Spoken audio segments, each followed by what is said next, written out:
and I didn't have any money to pay light bills, phone bills. And they just caught my eye. Ivory Turner is not unlike a lot of people desperate for some fast cash.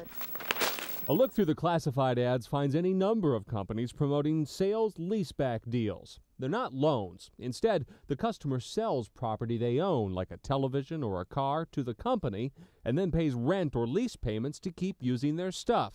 I paid almost $5,000 into the program. And the total is still going up. The problem for Ivory Turner was that her rent schedule was very aggressive and she couldn't keep up. Last year, she sold a computer, a couple of TVs, and a microwave oven to the Money Center for $400. In return, she agreed to pay bi-weekly rent of about $55. $50, $55, $150. But when Turner got sick and left work, late fees began to pile up. Though she says she offered what money she could, Ivory Turner could never make a dent in buying her belongings back.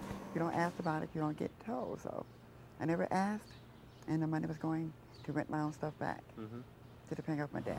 We can't tell you if the Money Center thinks it treated Ivory Turner fairly or not. When we called the company for comment, they refused to talk to us.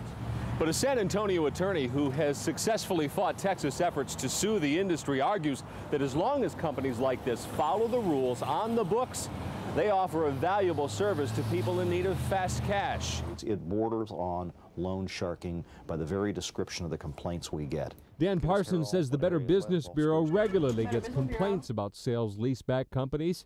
He says customers routinely get caught trying to pay back their debts in unrealistically short terms at what amounts to interest levels as high as 1,000%. Sound unfair? A few years ago, the Texas Attorney General tried and failed to convince a jury that sales leaseback companies should be considered lenders, like a bank, and restricted in the amount of their interest-like charges. The jury said consumers should know what they're getting into and that it is fair. But Parsons charges the industry preys on consumer naivete to keep the money coming in.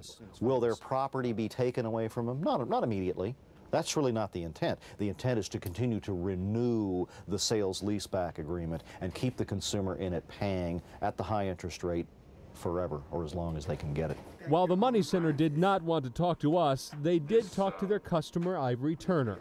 When she mentioned our name, the folks at the Money Center decided to stop pursuing nearly $2,000 more in late fees and rent and settle for that original $400 they gave her. Now both sides can walk away from this expensive experience. I kind of questioned how I got myself into something I couldn't handle. Ivory Turner is sure it's a question she's not alone in asking. Tom Ziska, Fox 26 investigates.